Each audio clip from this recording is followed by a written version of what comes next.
আয়োজন বলতে এটা আমাদের সকলের প্রচেষ্টা। জজবাড়ি অধিবাসী বৃন্দাবনে আমাদের বেশ কয়েকটা বাড়ি নিয়ে এটা পারিবারিক পুজো।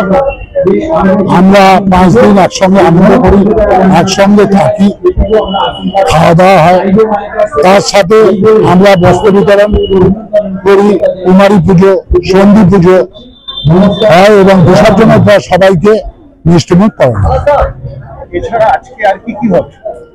আজকে আমাদের সাংস্কৃতিক অনুষ্ঠান আছে, বস্ত্র বিতরণ আছে,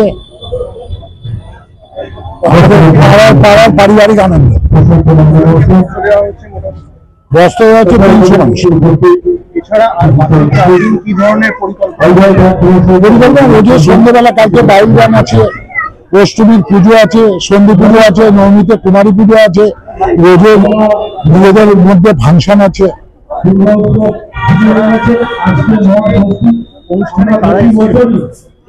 অনুষ্ঠানে ছিলেন হাওড়া কর্পোরেশনের সহ প্রশাসক দেবাংশু দাস, আসছেন হাওড়া সাংসদ প্রসূন বন্দ্যোপাধ্যায়, আসছেন উত্তর হাওড়া বিধায়ক গৌতম চৌধুরী, আসছেন গঞ্জুরগঞ্জের বিধায়ক কল্যাণ ঘোষ, আইনজীবী চন্দনবাদী চক্রবর্তী, নির্মলেন্দু চ্যাটার্জি, প্রাক্তন কাউন্সিলর বোতেন দাস, আরো মানুষ আসবেন।